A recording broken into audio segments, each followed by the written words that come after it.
মধ্যরাতে ঢাকা বিশ্ববিদ্যালয়ের শিক্ষার্থীদের মিছিল, নিজেদের রাজাকার বলে স্লোগান। স্বঘোষিত রাজাকারদের কোনো দাবি মানা হবে না, সাফ জানিয়ে দিলেন তথ্য প্রতিমন্ত্রী। বদলির 22 দিন পার হলেও নতুন কর্মস্থলে যোগ দেননি ছাগলকান্দে আলোচিত মতিউর। বিধিমালার ব্যত্যয় বলছেন সাবেকরা। দুর্নীতিগ্রস্ত কর্মকর্তাদের চাকরিচ্যুতের দাবি সাধারণ মানুষের।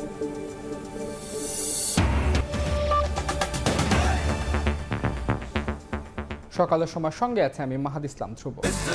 মধ্যরাতে স্লোগানে মিছিলে উত্তপ্ত ঢাকা বিশ্ববিদ্যালয়। এ সময় নিজেদের রাজাকার বলে ঘোষণা দেয় কোটা সংস্কারের পক্ষের শিক্ষার্থীরা। খবর পেয়ে বিশ্ববিদ্যালয় এলাকায় জড়ো হয় ছাত্রলীগের নেতাকর্মীরা, আসেন আওয়ামী লীগের কেন্দ্রীয় নেতারাও। এ সময় তথ্য প্রতিমন্ত্রী জানান, যারা স্বঘোষিত রাজাকার তাদের কোনো দাবি মানা হবে না। এদিকে আজ দুপুর 12টায় রাজু ভাস্কর্যে বিক্ষোভ মিছিল ও সমাবেশের ডাক দিয়েছে বৈষম্য বিরোধী ছাত্র আন্দোলন। একই জায়গায় বিকেল 3টায় বিক্ষোভ কর্মসূচি পালন করবে ছাত্রলীগ।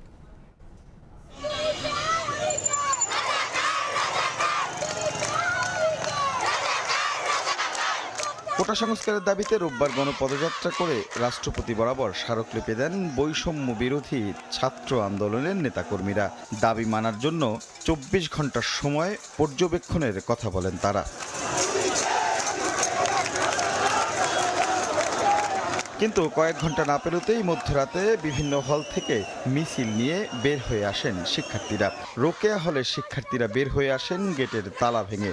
একে একে বের হয়ে আসতে থাকেন শামসুন নাহার হল, বেগম সুফিয়া কামাল হল সহ ঢাকা বিশ্ববিদ্যালয়ের বিভিন্ন হলের শিক্ষার্থীরা। মিছিল নিয়ে জড়ো হতে থাকেন বিশ্ববিদ্যালয়ের রাজু ভাস্কর্য চত্বরে। স্লোগানে স্লোগানে ভেঙে খান খান রাতের নীরবতা।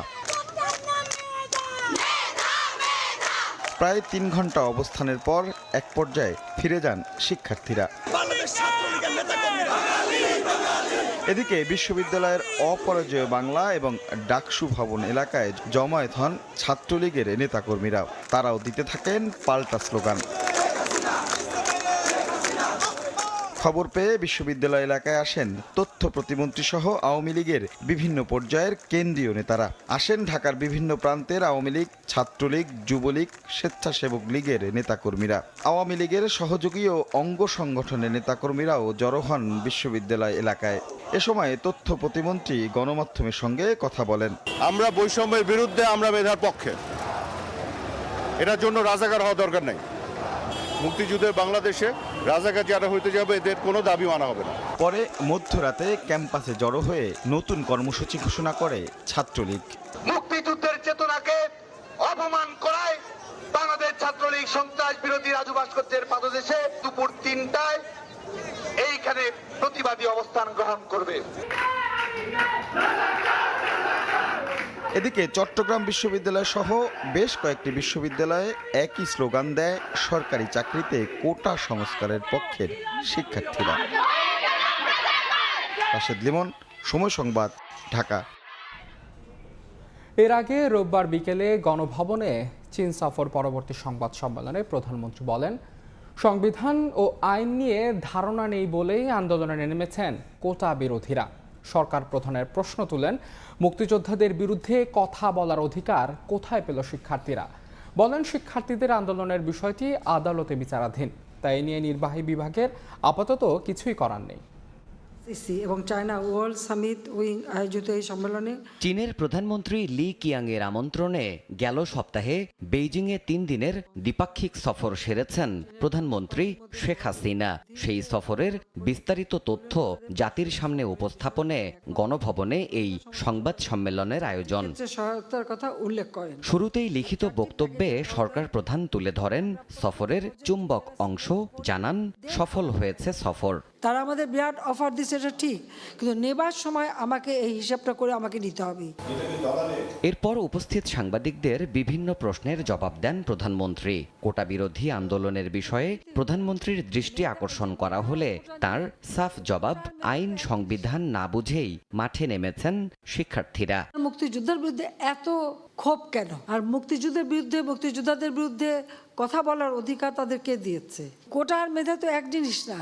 তো এইখানে দ্বন্দ্বটা সৃষ্টি করে, এটা একটা ট্যাকটিস। তার মানে কি মুক্তিযোদ্ধার সন্তান নাতিপুতিরা কেউ মেধাবী না, যত রাজাকারের বাচ্চারা নাতিপুতি হলো মেধাবী, তাই না? যারা আন্দোলন করছে তারা তো আইন মানবে না, আদালত মানবে না, সংবিধান কি তারা চেনে না, বাট সরকার কিভাবে চলে এ সম্পর্কে কোনো ধারণাই এদের নাই, কোনো জ্ঞানই নাই। যতক্ষণ পর্যন্ত আদালত থেকে সমাধান না আসবে ততক্ষণ আমাদের এখানে কোনো কিছু করার থাকে না। এটা বাস্তবতা, এই বাস্তবতা তাদের মানতে হবে। আর যদি না মানে কিছু করার নাই, আর রাজপথে আন্দোলন করতেই থাকবে, তবে কোনো ধ্বংসাত্মক কাজ করতে পারবে না। যতক্ষণ তারা শান্তিপূর্ণভাবে করে যাচ্ছে কেউ কিছু বলছে না, কিন্তু এর বাইরে যখন কিছু করবে, পুলিশের গায়ে হাত দেওয়া বা পুলিশের গাড়ি ভাঙা বা এভাবে আক্রমণ, এগুলি যদি করতে যায় তাহলে তখন তো আইন তার আপন গতিতে চলবে, এখানে আমাদের কোনো কিছু করার নেই। সংবাদ সম্মেলনে সাম্প্রতিক ঘটনা হিসেবে ওঠে প্রশ্ন ফাঁস এবং দুর্নীতির ইস্যু। সরকার প্রধান বলেন, দুর্নীতি করলে আপন পর দেখে নয়, সরকার আইন মাফিক ব্যবস্থা নেবে নির্দ্বিধায়। অন্যায় বা অবিচার যেটা করবে তাকে আমি ধরবই। আমি কঠোর হয়েছি বলেই কিন্তু ধরা পড়ছে, এটা মাথায় রাখতে হবে। হাত যখন দিয়েছি আমি ছাড়বো না, যেখানেই হোক যেই হোক, আমার কে বদমাশে আমি কেয়ার করি না। প্রধানমন্ত্রী বলেন, ফাঁস হওয়া প্রশ্নে কারা কারা সরকারি কর্মকর্তা হয়েছেন চিহ্নিত করতে পারলে আইনি ব্যবস্থা নেওয়া হবে তাদের বিরুদ্ধেও। যারা বেনিফিশিয়ারি যদি তাদের খুঁজে বের করা যায় তবে তাদের বিরুদ্ধে ব্যবস্থা নেব না কেন? তাদের তো চাকরি করার কোনো অধিকারই থাকবে না, কিন্তু সেটা খুঁজে দেবে কে? দীর্ঘ 1 ঘন্টারও বেশি সময় ধরে চলা এই সংবাদ সম্মেলনে চীন সফর পরবর্তী তিস্তা প্রকল্পের আপডেট তুলে ধরেন শেখ হাসিনা। তিনি বলেন, প্রকল্পটি ভারতই করবে। তিস্তার পানিটা ইন্ডিয়াই আটকে রেখেছে, কাজী তাদের কাছে আমাদের যদি আদায় করতে হয় তো এই প্রজেক্টের কাজ তাদেরই করা উচিত। তারা প্রজেক্ট করে তখন এটা যা প্রয়োজন তারা দেবে, এটা তো একটা ডিপ্লোম্যাসি। আমেরিকার প্রেসিডেন্ট নির্বাচনের প্রচারে ডোনাল্ড ট্রাম্পের ওপর গুলিবর্ষণের ঘটনায় দুঃখ প্রকাশ করেন প্রধানমন্ত্রী শেখ হাসিনা। এই ঘটনাটা সত্যি খুব দুঃখজনক যে একমাত্র প্রেসিডেন্সিয়াল ক্যান্ডিডেট তাকে এভাবে হামলা করা করা, তারা এটা নিয়ন্ত্রণ করতে পারছে না। দেবাশিস রায়, সময় সংবাদ, ঢাকা। ছাগলকান্দে আলোচিত মতিউর রহমানকে জাতীয় রাজস্ব বোর্ডের কাস্টমস, এক্সাইজ ও ভ্যাট অ্যাপিলেট ট্রাইব্যুনালের প্রেসিডেন্ট পদ থেকে সরিয়ে অর্থ মন্ত্রণালয়ের অধীনে অভ্যন্তরীণ সম্পদ বিভাগে যুক্ত করার 22 দিন পার হলেও এখনও সশরীরে অফিসে যোগ দেননি তিনি, যা সরকারি চাকরি বিধিমালার ব্যত্যয় বলে মনে করছেন সাবেক কর্মকর্তারা। আর সাধারণ মানুষ বলছেন, দুর্নীতি রোধে এ ধরনের কর্মচারীদের অবিলম্বে চাকরিচ্যুত করে কঠোর বার্তা দেওয়া প্রয়োজন। আতর কাউসারের রিপোর্ট।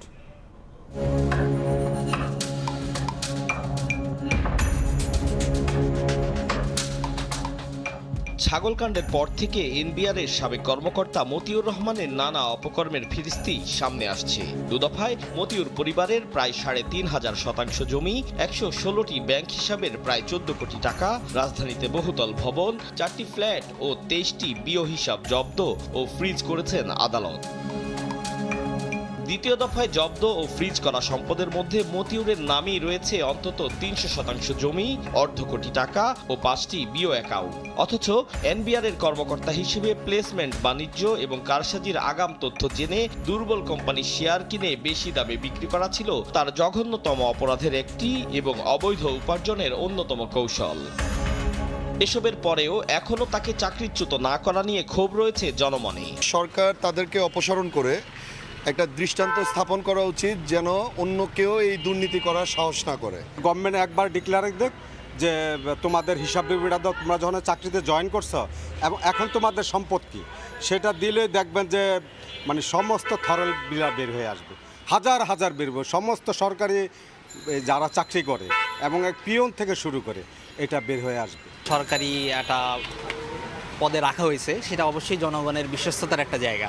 যখন আপনি সেই জায়গায় বিশ্বস্ততা নষ্ট হয়ে যায়, তখন আমার মনে হয় না যে তাকে সেই জায়গায় বহাল রাখাটা উচিত। দুর্নীতিবাজদেরকে চাকরিতে রাখাই উচিত না, এদেরকে সমাজ থেকে বিতাড়িত করা উচিত। সাবেক আমলারা বলছেন, এনবিআর চাইলে তাকে সাসপেন্ড করতে পারত বিভাগীয় তদন্ত, দিতে পারত কারণ দর্শানোর নোটিশ, তবে তাকে পাবেই বা কোথায়? বদলির মাধ্যমে নতুন কর্মস্থলে সংযুক্তির পর থেকে তো একবারের জন্যেও কর্মস্থলে যাননি তিনি। যদি বদলি হয়, একজন সরকারি কর্মকর্তা বা গণকর্মচারী 24 ঘন্টার মধ্যে যোগদান করবে, ওটা তো উনি করেন নেই।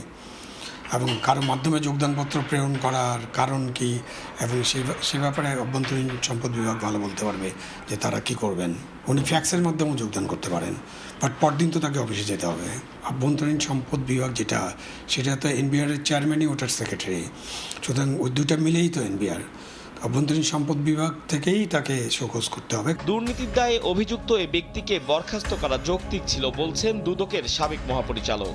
ওএসডি সাধারণত আগে করা হতো, যেটা হচ্ছে যে যার বিরুদ্ধে কোনো সুনির্দিষ্ট অভিযোগ নেই, পাওয়া যাচ্ছে না, কিন্তু তারপরেও কর্তৃপক্ষ পছন্দ করছে না, এরকম ব্যক্তিদেরকে তখন এইভাবে মানে খামোখায় রাখা আর কি, কোনো কাজ নেই, এরকম একটা উজিরে খামাখার মতন। কিন্তু এখানে দেখা যাচ্ছে যে দুর্নীতির সুনির্দিষ্ট অভিযোগ আছে যে ডিপার্টমেন্ট, তাদেরও উচিত ছিল এখানে তার বিরুদ্ধে ডিপার্টমেন্টাল প্রসিডিং শুরু করা, এবং সেটা ডিপার্টমেন্টাল প্রসিডিং শুরু করলে আসতো কি যে সাসপেনশন থাকতো আর কি। বলেন এ ধরনের দুর্নীতিবাজ ও তাদের অংশীদাররা যেন পালাতে না পারে, তার জন্য আরও সক্রিয় হতে হবে দুদককে। আতাউর কাউসার, সময় সংবাদ, ঢাকা। চট্টগ্রাম মেট্রোপলিটন পুলিশ সিএমপির অতিরিক্ত উপকমিশনার কামরুল হাসানের একের পর এক অবৈধ সম্পদ অর্জনের তথ্য বের হয়ে আসছে। দুদকের অনুসন্ধানে জানা গেছে স্ত্রীকে কিনে দিয়েছেন 5টি জাহাজ, গড়ে তোলা হয় জাহাজ ব্যবসার কোম্পানিও। সেই সঙ্গে চট্টগ্রাম ও ঢাকায় সম্পদের পাহাড় গড়ে তোলার প্রমাণ পাওয়া গেছে। দুর্নীতি ও অবৈধ সম্পদ অর্জনের অভিযোগে কামরুল হাসান ও তার স্ত্রী সাইমা বেগমের 11 কোটি টাকার সম্পদ ক্রয় করার নির্দেশও দিয়েছেন আদালত। এছাড়া হাজতখানার আসামিদের মধ্যাহ্নভোজের টাকা মেরে দেওয়ার ঘটনায় বিভাগীয় ব্যবস্থা নেওয়ার সুপারিশও করা হয়েছে। বিস্তারিত জানাচ্ছেন পার্থ প্রতিম বিশ্বাস। কেউ আছে? এডিসি কামরুল হাসানের পাহাড়তলী এলাকার বাড়ি এটি। এখানে আসার পরে ভেতরে মানুষ থাকলেও সাংবাদিকদের সাথে কেউ কথা বলতে চাচ্ছেন না। ভেতরে চলছে পিনপতন নিরাপত্তা। 1989 সালে এসআই পদে যোগদান করেন তিনি, এরপর পুলিশের বিভিন্ন পদে চাকরি করেন, কিন্তু এর মধ্যেই গড়ে তুলেছেন সম্পদের বিশাল পাহাড়। শুধু নিজের নামে নয়, স্ত্রীর নামেও গড়েছেন বিশাল সম্পদের অট্টালিকা। পাহাড়তলী এলাকায় এডিসি কামরুল হাসানের বাসায় গিয়ে দেখা যায় বাসার প্রধান ফটক বন্ধ, ভেতরে মানুষের কথা বলা শব্দ শোনা যাচ্ছিল। বারবার ডাকার পরও সাড়া দেয়নি কেউ। ভালো পুলিশ কর্মকর্তা হিসেবে ছিল এলাকায় সুনামও, কিন্তু দুর্নীতি ও অবৈধভাবে একের পর এক সম্পদ অর্জনের খবর শোনার পর অবাক এলাকার মানুষজন। এলাকা সবার সাথে আমার কোনো ভালো সম্পর্ক ছিল, মানে এলাকাতে আমরা কোনো কিছু দেখিনি, আর ওনার কর্মজীবনের এগুলো তো আমরা জানবো না। ওই এলাকার জন্য সে একজন মসজিদের সভাপতি আর সমাজসেবক, এটা আমরা একটু জানি। দুদকের অনুসন্ধানে বের হয়ে আসছে কামরুল হাসানের একের পর এক অবৈধ সম্পদ অর্জনের তথ্য। বিলাসবহুল বাড়ি, গাড়ি সহ তার ভান্ডারে সবই আছে। শুধু নিজের নামে নয়, স্ত্রীর নামেও গড়েছেন অঢেল সম্পদের পাহাড়। স্ত্রী সাইমা বেগমকে 5টি জাহাজ কিনে দেওয়ার তথ্য মিলেছে। কামরুল হাসানের চট্টগ্রাম নগরের সবচেয়ে অভিজাত খুলশি আবাসিক এলাকায় ফয়জুন ভিস্তা অ্যাপার্টমেন্টের 8ম তলায় C7 নামে 2570 বর্গফুটের একটি ফ্ল্যাট। 7.25 লাখ টাকায় ফ্ল্যাট আয়কর নথিতে দাবি করলেও বর্তমান বাজার মূল্য 3 কোটি টাকার বেশি। এছাড়া চট্টগ্রাম নগরের পশ্চিম নাসিরাবাদে 7 শতক জমির উপর 4 তলা বাড়ি করার প্রমাণ পাওয়া গেছে কামরুল হাসানের বিরুদ্ধে। চট্টগ্রামের বাইরেও সম্পদ গড়েছেন কামরুল। রাজধানীর সাভারে 107 শতক জায়গার উপর গড়ে তোলা হয়েছে 12 তলার সাভার সিটি সেন্টার। বিশাল আকার এই শপিং মলের মালিক 4 জন, তাদের একজন এডিসি কামরুল। বিনিয়োগ দেখিয়েছেন সেখানে তিনি কাগজে কলমে 7 কোটি 52 লাখ টাকা।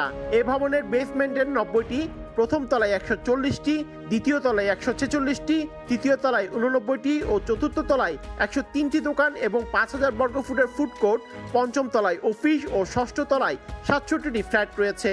বাজার মূল্যে এই সম্পদের মূল্য 100 কোটি টাকারও বেশি। এদিকে সাভার সিটি টাওয়ার নামে একটি 10 তলা আবাসিক ভবনেরও অংশীদার কামরুল, সেখানে 54টি ফ্ল্যাট রয়েছে। তার বিরুদ্ধে 9 কোটি 73 লাখ টাকা এবং তার স্ত্রী সাইমা বেগমের 1 কোটি 62 লাখ টাকা জ্ঞাত আয় বহির্ভূত সম্পদ অর্জনের অভিযোগে আদালতে প্রতিবেদন দিয়েছে দুদক।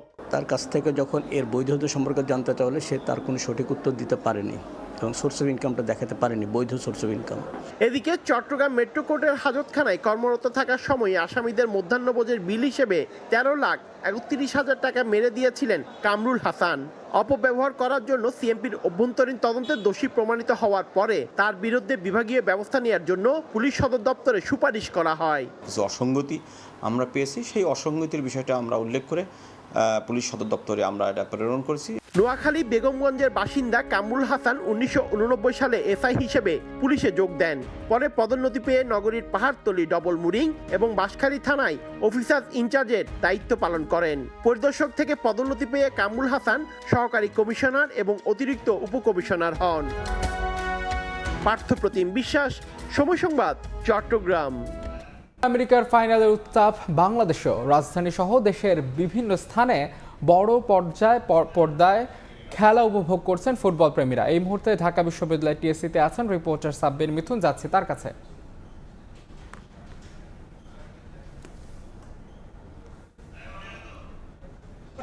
ঢাকা বিশ্ববিদ্যালয় টিএসসি প্রাঙ্গণে, যেখানে কোপা আমেরিকার যে হাই ভোল্টেজ ফাইনাল রয়েছে, সেই হাই ভোল্টেজ ফাইনালকে ঘিরে এখানে রীতিমতো আকাশে নীল শিবিরের একটা জনস্রোত নেমেছে। এবং যেমনটা আপনি দেখতে পাচ্ছেন, টিএসসি প্রাঙ্গণে এই মুহূর্তে এই জায়ান্ট স্ক্রিনের সামনে আসলে তীর ধারণের ঠাঁই নেই।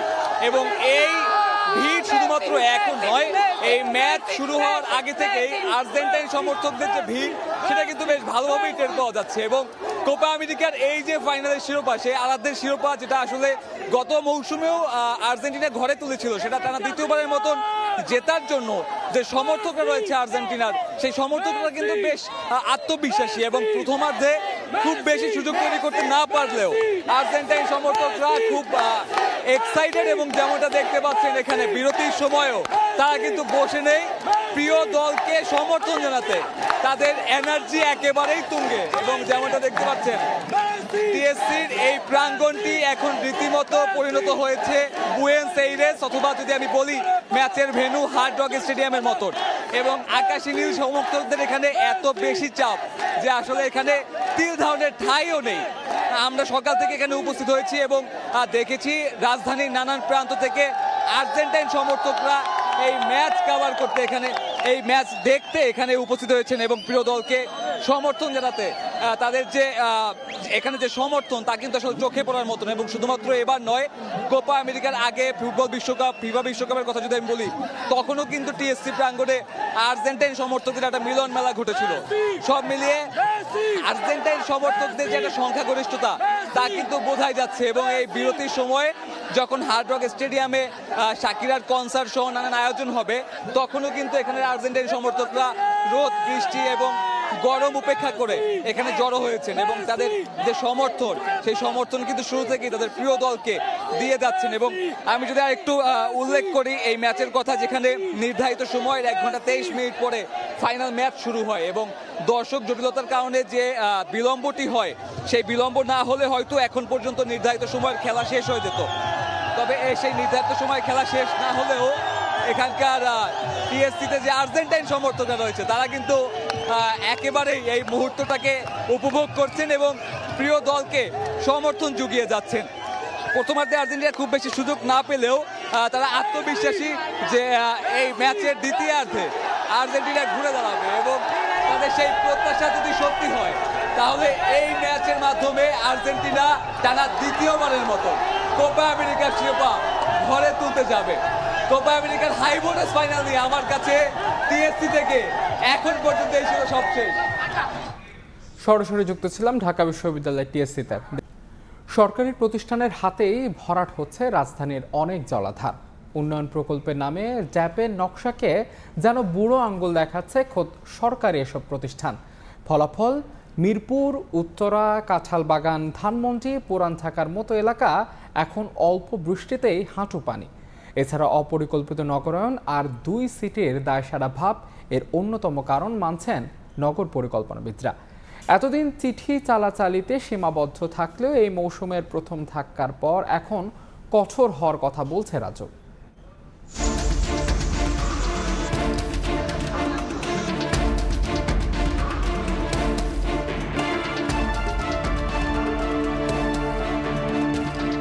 আদর্শ নগরের তকমা পাওয়া তো দূরের কথা, বাসযোগ্য শহরের তালিকায় তলানিতে ঢাকার অবস্থান। আর কয়েক ঘন্টার বৃষ্টির পর এমন চিত্রই বলে দিচ্ছে বসবাসের কতটা উপযুক্ত কথিত এই তিলোত্তমা।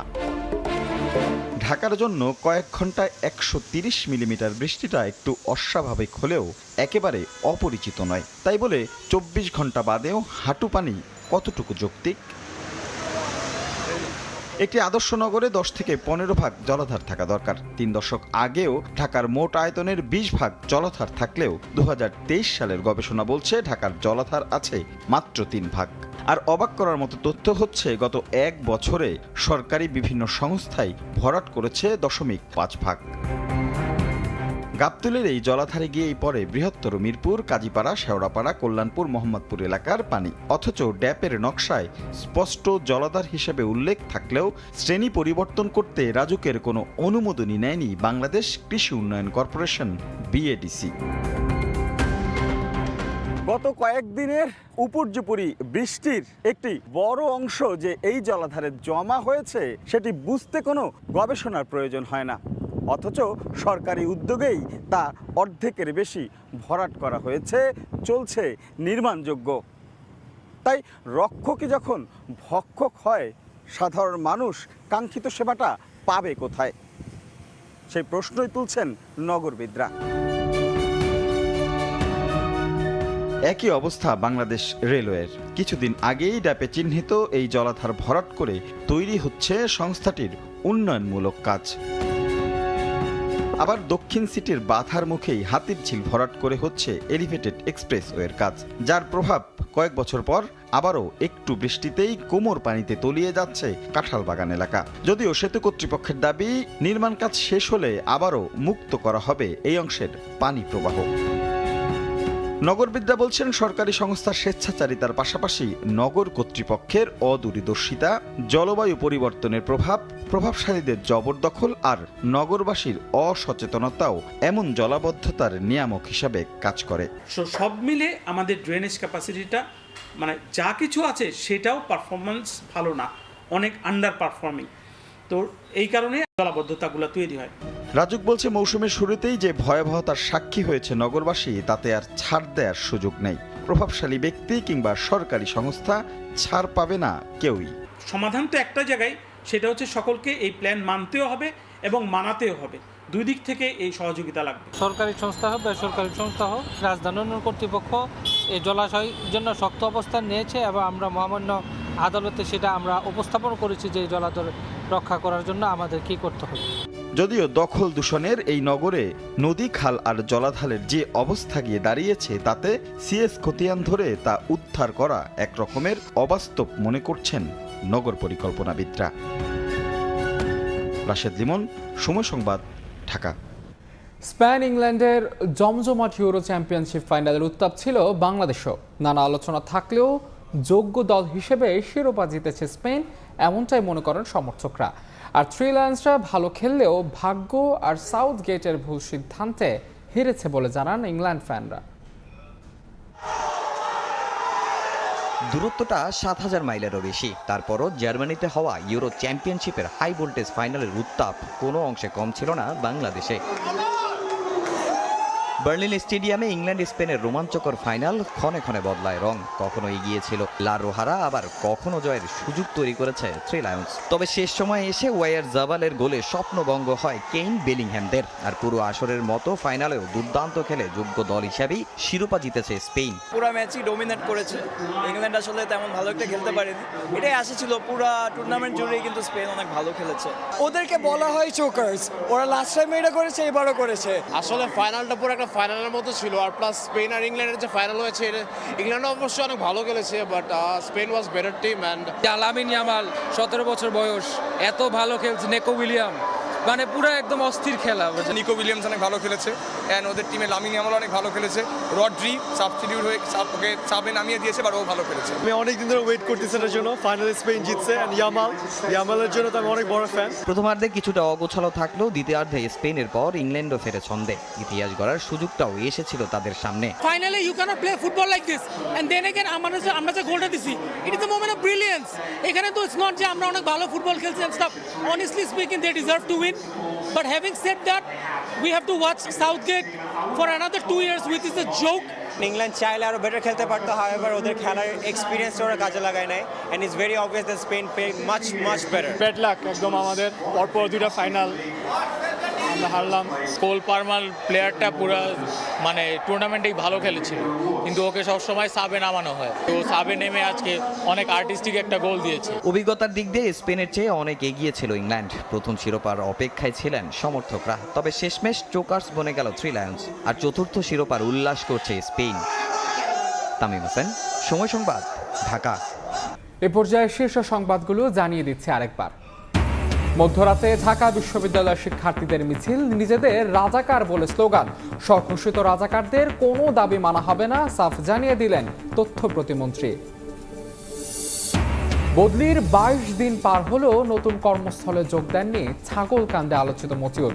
বিধিমালার ব্যত্যয় বলছেন সাবেকরা। দুর্নীতিগ্রস্ত কর্মকর্তাদের চাকরিচ্যুতের দাবি সাধারণ মানুষের। এই ছিল সকালের সময়। আন্তর্জাতিক সময় সঙ্গে থাকবেন সহকর্মী জান্নাতুল সাদিয়া। ধন্যবাদ মাহাদি। আন্তর্জাতিক সময় নিয়ে ফিরছি কিছুক্ষণ পর, সঙ্গেই থাকুন সময়।